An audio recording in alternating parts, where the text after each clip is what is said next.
Aujourd'hui, je vais vous parler d'une application qui traduit les textes étrangers en français ou l'inverse. C'est Google Traduction.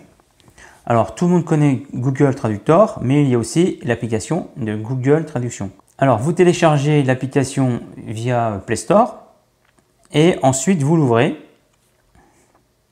Et là, vous avez la possibilité soit d'écrire ou soit de parler directement à votre téléphone pour transcrire en français vers l'anglais.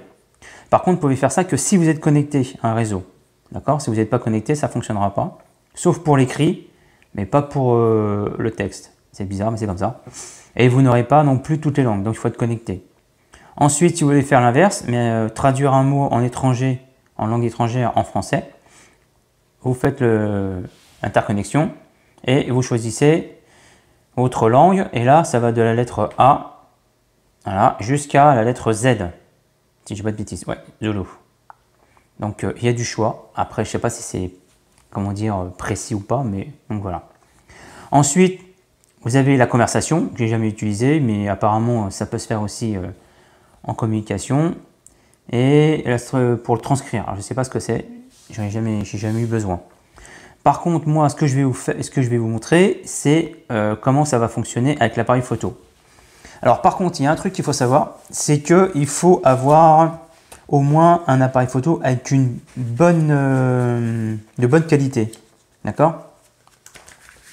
Alors, l'appareil que j'ai, il n'est pas au top au niveau de la caméra, mais si vous n'avez pas, comment dire, la chance, enfin, si vous n'avez pas un appareil avec une bonne caméra, vous allez faire comme moi.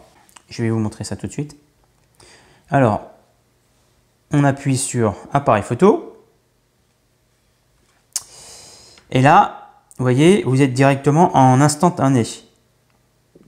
Alors, le problème de l'instantané, vous voyez, c'est que il prend certains mots, mais pas tous, parce que c'est pas au point. D'accord?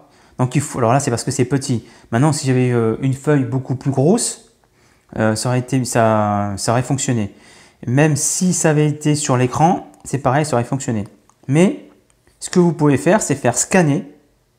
Alors, je vais quand même, je vais vous faire scanner. Et je vais prendre le texte qui est ici, là. Alors, je clique au milieu sur scanner. Voilà. Je scanne la page. Et avec votre doigt, vous allez sélectionner. Vous savez, comme les dessins, les applications pour dessiner. Donc, sélectionner, colorier toute la partie voilà, qui vous intéresse.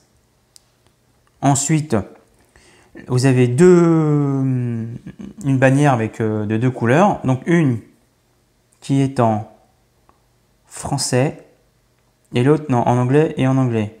Alors, voilà ce qui s'est passé. Et j'ai une chose qu'il faut faire aussi dès le départ, c'est d'intervertir. Donc là, j'ai fait l'erreur parce que je n'ai pas interverti. Donc je vais intervertir. Je veux que ce soit traduit en français. Et là, c'était en anglais. Donc, ça ne peut pas marcher. Donc, je recommence. Voilà. Je scanne. Voilà. Je colorie avec mon doigt. Voilà. Et ensuite, voilà, en bleu, c'est la version française et en anglais, enfin, au-dessus, le blanc, là, c'est la version originale en anglais. Donc, vous appuyez dessus et vous avez la possibilité de l'écouter au lieu de le lire si vous souhaitez l'écouter. D'accord? Bon, moi, je vais l'écouter parce que j'ai le micro qui est branché. Donc, je pense que ça ne va pas marcher avec mon téléphone. Donc voilà, écoutez, j'espère que cette vidéo vous aura plu et moi je vous dis à bientôt pour une prochaine vidéo. Allez, au revoir.